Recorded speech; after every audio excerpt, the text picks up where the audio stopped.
तेबे हाँ दर्शक बंधु, न्यूजीलैंड विपक्ष दिनिकिया सीरीजर अंतिम मैच रे भारतर बड़ पराजय 41 रन रे घरोई दल को हराइला न्यूजीलैंड। यही मैच रे पराजय सह सीरीज को 2-1 रे जीति नहीं न्यूजीलैंड। भ्रमणकारी दल अंतिम मैच विजय सह सीरीज को कब्जा करिछि। विराट कोहली यही मैच रे दमदार शतक हासिल करथिले, तथापि दल को पराजय बरण करिया पड़िछि।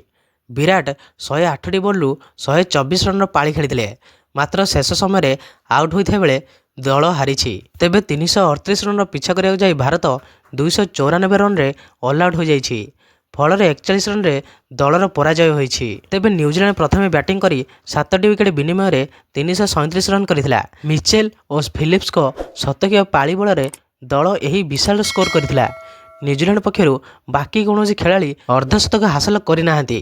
तेबे भारत पक्षरु अर्शदीप एवं हर्षित राणा 3टी लेखाएं विकेट अख्तियार करथिले। भारत यही स्कोर को पिछा करने को जाई प्रथम बैटिंग विपर्ययर सामना करिया पड़िथिला। रोहित शर्मा, सुमन गिल, श्रेयस अय्यर एवं केएल राहुल भली खेलाड़ी फ्लॉप होइथिले। तेबे कोहली सह हर्षित राणा एवं नीतीश कुमार रेड्डी दमदार प्रदर्शन करथिले। उभय अर्धशतक हासिल करथिले, किंतु दल को हारिया पड़िछि। शेष समय कोहली सह हर्षित राणा दमदार बैटिंग करथिले। से बड़ बड़ छक्का मारी दल को विजय पथरे अग्रसर कराउथिले।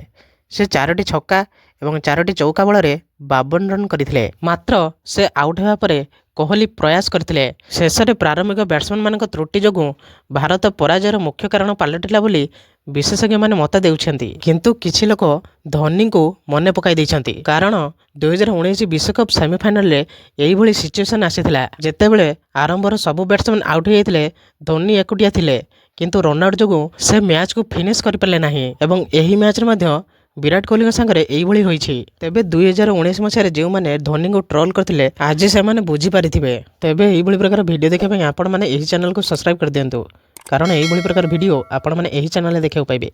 तेबे रहली जय श्री राम।